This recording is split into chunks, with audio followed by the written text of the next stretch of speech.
behalf of the Ecumenical and Interfaith Relations Committee, I would like to introduce Mr. Kerry Rice to the Assembly. Kerry is one of several deputy stated clerks in the Presbyterian Church USA. I suppose you might consider him kind of like Don, quietly working away, making sure things happen. And without further ado, I present Kerry to you. Thank you.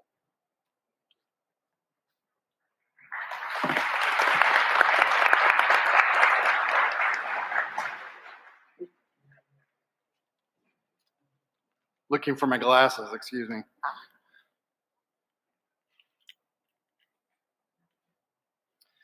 Thank you, moderator, and thank you all for your welcome this week. I bring greetings from the Reverend Dr. J. Herbert Nelson II, Stated Clerk of the General Assembly of the Presbyterian Church USA.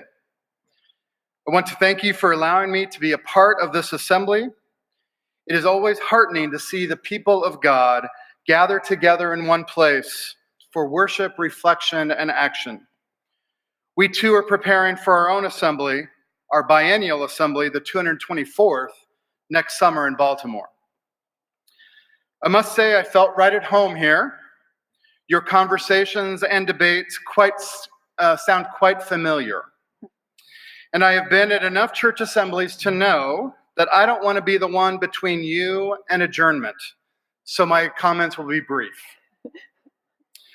North America is changing. Our world is changing.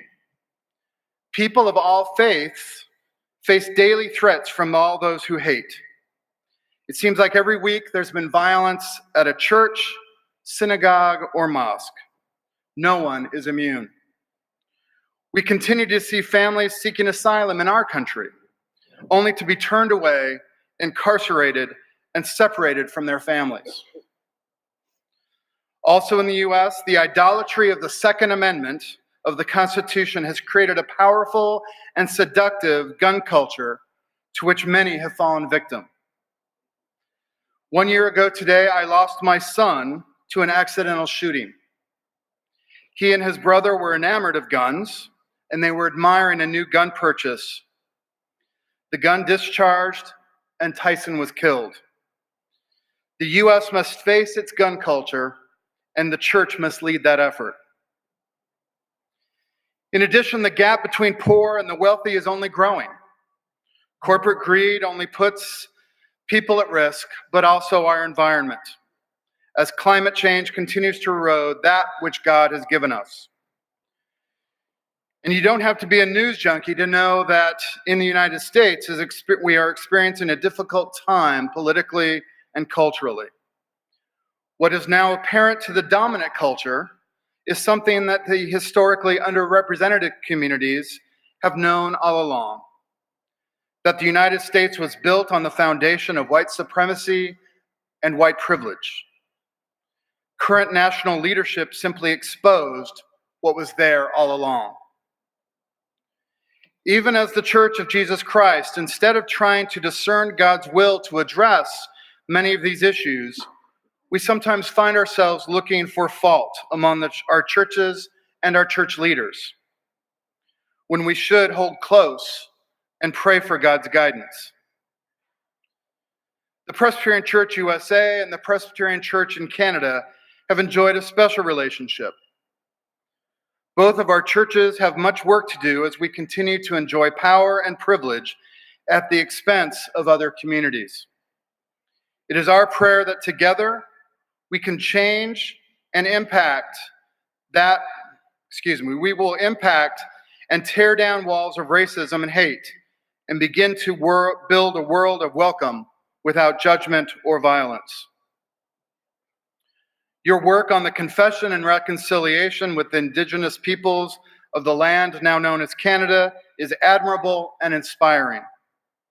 We in the PCUSA can learn from this work as we come to terms with our own participation in the oppression and subjugation of American Indians, Native Americans, Native Hawaiians, and Native Alaskans. In the PCUSA, the inclusion of the Belhar Confession to our Book of Confessions in 2016 was a significant moment. It was the first time that our church has included a confession from the global south. And though it speaks specifically to apartheid in South Africa and its legacy, it has spoken to the PCUSA and the United States legacy of white supremacy. I also want to speak to the numerous partnerships between the Presbyterian Church USA and the PCC. There are many, but this week I was specifically reminded of our work together through the Presbyterian Camp and Conference Center Association, collaboration on vocation and pastoral call, learning from one another around new worshiping communities, and at ecumenical conciliar tables. We must continue to partner with one another to stand together to be a witness to God's love through Jesus Christ. I'd like to end my comments this morning with the words of my colleague, the Reverend Rabina Winbush, who in 2004 preached at the closing worship in Porto Alegre, Brazil, at the 9th Assembly of the World Council of Churches. Rabina, Director of Ecumenical Relations for the PCUSA, died unexpectedly 3 months ago while returning from a visit to the Middle East. Rabina's ties to ecumenism across this world were deep. She forged relationships and programs that will leave an impact for years. At the 9th Assembly of the WCC, Rabina preached on Revelation 22, verses 1 through 5, and spoke specifically about how the church can be the leaves of the tree of life for the healing of the nations. She said, "There is one question I need you to ask before you go. God is transforming the world. Are you willing to be a leaf on the tree of life, whom God uses for the healing of the nations? Are you willing to resist bowing down to the temporal gods of exploitation and domination, and allow your life and your churches to be used for the healing of the nations and transformation of the world? Remember that the power and strength to be a leaf does not belong to you. It is a result of being attached to the tree of life, whose roots are watered by the river of life that flows from the throne of God and the Lamb. When you grow weary and tired, rest assured that the river of life will nourish you."